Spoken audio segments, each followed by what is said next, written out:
अस्सलाम वालेकुम dear students. उम्मीद करता हूँ आप सब खैरियत से होंगे। जैसा कि आप लोगों को सबको पता है कि मेरा चैनल एजुकेशन ईवो, जहाँ पे तमाम एजुकेशनल वीडियोस अपलोड की जाती हैं ताकि तमाम स्टूडेंट्स की हेल्प की जा सके और उनके कॉन्सेप्ट को क्लियर किया जा सके। अच्छा, आज जो मेरा टॉपिक है जो मैं डिस्कस करने जा रहा हूँ वो है आपका स्टैटिस्टिक्स का टॉपिक, हाइपोथेसिस का। हाइपोथेसिस में एक टॉपिक आता है काय स्क्वाड टेस्टिंग। काय स्क्वाड टेस्टिंग। अच्छा, काय स्क्वाड टेस्टिंग कितने किस्म की है, स्पेशली मैं एडीसी और बीकॉम वालों को बता दूं कि उनके सिलेबस में दो किस्म की आपकी काय स्क्वाड टेस्टिंग है। नंबर वन कहलाती है goodness of fit test.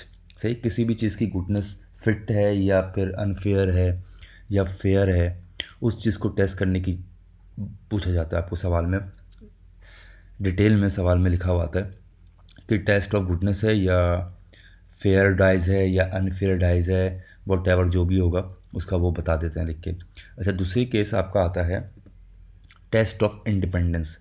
Test of independence में क्या होता है, दो चीज़ें अगर आपस में डिपेंडेंट हैं या इंडिपेंडेंट हैं उसकी टेस्टिंग को चेक किया जाता है हाइपोथेसिस के थ्रू।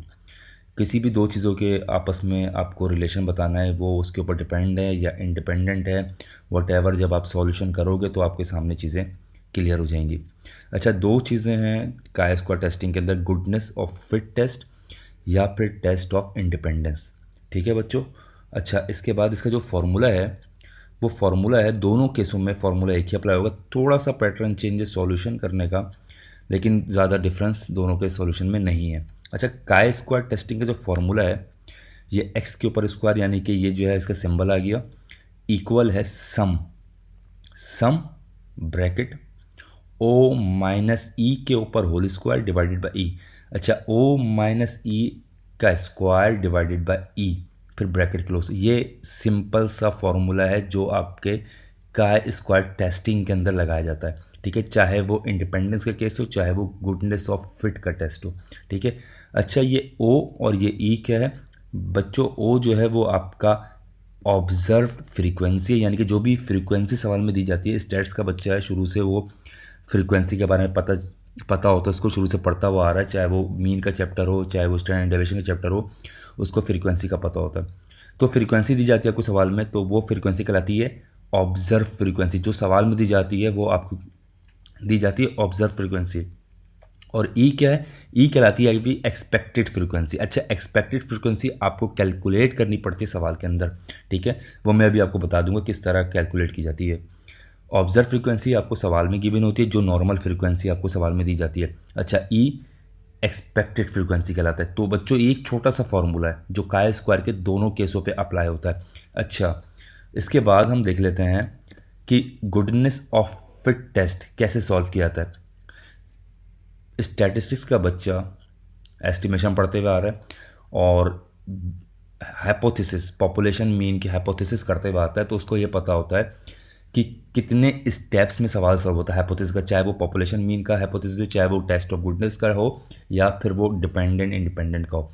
तो बच्चों इसमें भी आपके 6 स्टेप इन्वॉल्व हैं। जिस तरह आप पॉपुलेशन के हाइपोथेसिस के स्टेप निकालते हो, इसी तरह इसके 6 स्टेप हैं। नंबर 1 आपका नल हाइपोथेसिस। सही है, नल हाइपोथेसिस जो आप देखते हुए आते हो पॉपुलेशन मीन में, आप लिखते हो केस नंबर 1 में कि पहला स्टेप जो लिखते हो वो होता है नल हाइपोथेसिस। अच्छा, यहाँ पे क्या है, यहाँ पे आपको कोई वैल्यूज़ वगैरह नल में नहीं लिखनी पड़ती, यहाँ पे सिर्फ आपको लिखना पड़ता है सवाल में फिट इज़ गुड, और इसका ऑल्टरनेटिव आप बनाओगे फिट इज़ नॉट गुड, यानी कि गुडनेस फिट है या फिर गुडनेस फिट नहीं है, यानी कि जो भी चीज़ आपको टेस्ट करने जा रही है या तो वो सही है या तो वो गलत है। ठीक है, फेयर है या अनफेयर है, इस तरीके के जुमले यूज़ किए जाते हैं। वो बेसिकली सवाल आपको दिखाऊंगा इंशाल्लाह सॉल्व करके, तो वो आपको सवाल पढ़ना भी सिखा दूंगा। अच्छा, यहाँ पे बच्चों, यहाँ पे नल हाइपोथेसिस और ऑल्टरनेटिव हाइपोथेसिस में कोई भी वैल्यूज़ नहीं लिखते जिस तरह हम हाइपोथेसिस पॉपुलेशन मीन वाले में लिखते हैं। यहाँ पे सिर्फ क्या है, fit is good, fit is not good, या फेयर और अनफेयर का जिक्र हो। अगर वो फेयर की बात करें तो आप नल में ऑब्वियस सी बात है अनफेयर लगाओगे। तो ये आपके 2 स्टेप होगा, एक नल हाइपोथेसिस हो गया, दूसरा आपके पास ऑल्टरनेटिव हाइपोथेसिस। तीसरा स्टेप हमारा होता है लेवल ऑफ सिग्निफिकेंस का। लेवल ऑफ सिग्निफिकेंस आप सबको पता है अल्फ़ा, अल्फ़ा की वैल्यू सवाल में गिवन होती है। तो लेवल ऑफ सिग्निफिकेंस तीसरा स्टेप जो आपका नॉर्मल हाइपोथेसिस का। चौथा स्टेप आप लगाते हो टेस्ट स्टैटिस्टिक्स। अच्छा, टेस्ट स्टैटिस्टिक्स में आप लगाते थे फॉर्मूला, z का फॉर्मूला या t का फॉर्मूला, ठीक है। z कैलकुलेटेड की वैल्यू आती थी या t कैलकुलेटेड की वैल्यू आती थी, जो आप नॉर्मल हाइपोथेसिस पॉपुलेशन मीन वाले में करते थे। यहाँ पे टेस्ट स्टैटिस्टिक में आप लगाओगे काय स्क्वायर का फॉर्मूला, जो प्रीवियस मैंने डिस्कस किया है।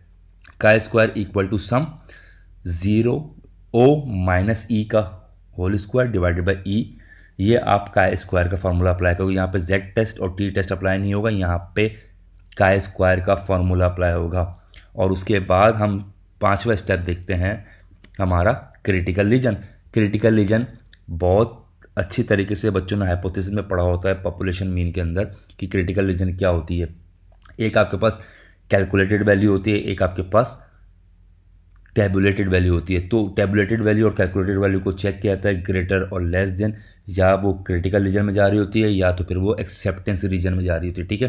तो इसमें भी आप इसी तरह 5 स्टेप करोगे क्रिटिकल रीजन का। क्रिटिकल रीजन क्या है, यहाँ पे डिग्री ऑफ फ्रीडम इस्तेमाल की जाती है K-1।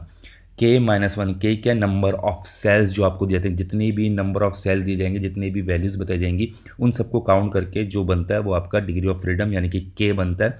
और उस K में से माइनस कर दोगे 1 को, तो K is the number of cell और कैटेगरीज, जितनी कैटेगरीज आपको दी गई है और कितने सेल आपको दिए गए उस चीज़ को आप कंसीडर करते हो K-1 आपकी डिग्री ऑफ फ्रीडम निकल के आ जाएगी। अच्छा, डिग्री ऑफ फ्रीडम निकालने के बाद आपने इसकी एक डायग्राम बनानी है जो आप हाइपोथेसिस में क्रिटिकल रीजन में बनाते हो। एक छोटी सी डायग्राम बनेगी जो आपके सामने है, ठीक है। अब यही डायग्राम, अब ये जो आपके सामने डायग्राम नज़र आ रही है, यहाँ पे एक क्रिटिकल रीजन का एरिया है और एक एक्सेप्टेंस रीजन का एरिया है, ठीक है। अच्छा, इसके बाद आप इसी तरह कॉन्क्लूजन लिखोगे जिस तरह आप हाइपोथेसिस में लिखते हो। कॉन्क्लूजन में क्या लिखना है, reject HO if calculated value of chi square falls in critical region, otherwise accept HO। HO यानी कि आप अपने नल हाइपोथेसिस को रिजेक्ट करोगे अगर आपका कैलकुलेटेड वैल्यू क्रिटिकल रीजन में आ रहा होगा, यानी कि कैलकुलेटेड वैल्यू टैबुलेटेड वैल्यू से ज़्यादा होगी, calculated value is greater than tabulated value, तो आप क्या करोगे, HO को रिजेक्ट करोगे, अदरवाइज आप HO को एक्सेप्ट करोगे, ठीक है। ये 6 स्टेप आपके गुडनेस ऑफ फिट टेस्ट के हैं। जिस बच्चे ने हाइपोथेसिस पढ़ी है, जिस बच्चे ने हाइपोथेसिस के सवालात किए हैं पॉपुलेशन मीन वाले, उसके लिए बहुत इजी सवाल है, सिंपल मेथड है, सिंपल फार्मूले है और सिंपल स्टेप्स हैं इसके। ये आपका हो गया गुडनेस ऑफ फिट टेस्ट का प्रोसीजर, किस तरह आप सॉल्व करोगे। इसी तरह आपके पास दूसरी चीज़ आती है इंडिपेंडेंस वाली, टेस्ट ऑफ इंडिपेंडेंस। अब टेस्ट ऑफ इंडिपेंडेंस में भी वही 6 स्टेप है। Number 1 null hypothesis, number 2 alternative hypothesis. क्योंकि ये इंडिपेंडेंस का केस है तो यहाँ पे आप सिर्फ एक वर्ड चेंज करते हो, यहाँ पे द 2 एट्रीब्यूट्स आर इंडिपेंडेंट, यानी कि 2 चीज़ें जो दी गई हैं आपको, 2 जो फैक्टर्स बताए गए हैं वो डिपेंडेंट हैं या इंडिपेंडेंट है, ठीक है। तो आपने लिखना है 2 attributes are independent, 2 attributes are not independent, जो आपको सवाल में गिवन होगा फैक्टर, ठीक है। उसके बाद तीसरा लेवल ऑफ सिग्निफिकेंस का स्टेप, चौथा टेस्ट स्टैटिस्टिक का। अच्छा, इसमें भी टेस्ट स्टैटिस्टिक में भी आपका यही फॉर्मूला अप्लाई होगा जो आपने प्रीवियस वाले गुडनेस ऑफ फिट टेस्ट में किया था। उसके बाद आपके पास क्रिटिकल रीजन आएगा। अब क्रिटिकल रीजन में यहाँ पे थोड़ा सा फर्क है, वहाँ पे K-1 था, नंबर ऑफ सेल्स में से आपने 1 को माइनस किया तो डिग्री ऑफ फ्रीडम आ गया था। यहाँ पे आपके पास डिग्री ऑफ फ्रीडम कैसे आएगा, R-1 × C-1। R means number of Ross, C means number of columns, ठीक है। R नंबर ऑफ रॉस को कहा जाता है, C नंबर ऑफ कॉलम। जितने भी रॉ सवाल में दी गई है, रॉ में से 1 को माइनस करें और जितनी भी कॉलम दिए हैं उस कॉलम में से 1 को माइनस करेंगे तो आपके पास आएगा डिग्री ऑफ फ्रीडम। उसके बाद फिर आप इसका भी क्रिटिकल रीजन बनाएंगे जिस तरह आपने प्रीवियस में बनाया था, इसी तरह क्रिटिकल रीजन इसका ही बन जाएगा, एक्सेप्टेंस रीजन और क्रिटिकल रीजन। अच्छा, उसके बाद फिर कॉन्क्लूजन भी सेम होगा, reject HO if calculated value, यानी कि आपकी कैलकुलेटेड वैल्यू अगर क्रिटिकल रीजन में आ रही है तो आप नल हाइपोथेसिस को रिजेक्ट करोगे और ऑल्टरनेटिव को एक्सेप्ट करोगे। बच्चों, ये छोटा सा टॉपिक था काय स्क्वायर टेस्टिंग का, गुडनेस ऑफ फिट का और इंडिपेंडेंस का, टेस्ट ऑफ इंडिपेंडेंस, ये दो कॉन्सेप्ट हैं एडीसी और बीकॉम के, ख़ास तौर पे स्टैटिस्टिक्स के अंदर, जिसमें थोड़ा बच्चा कंफ्यूज होता है। तो ये कॉन्सेप्ट है। इंशाल्लाह नेक्स्ट वीडियो में आपको इसके सवाल सॉल्व करके मैं सेंड कर दूंगा, ताकि आपको सवाल सॉल्व करने का भी पता हो और सवाल रीड कैसे करना है वो भी आपको पता हो। उम्मीद करता हूँ ये चीज़ समझ में आई होगी, कॉन्सेप्ट क्लियर हुआ होगा।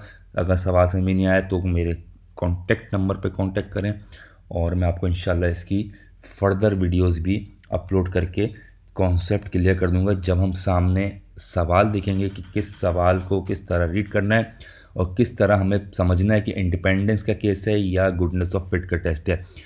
उम्मीद करता हूँ ये समझ में आ गई। दुआओं में याद रखिएगा। अल्लाह हाफिज़, जज़ाकल्लाह।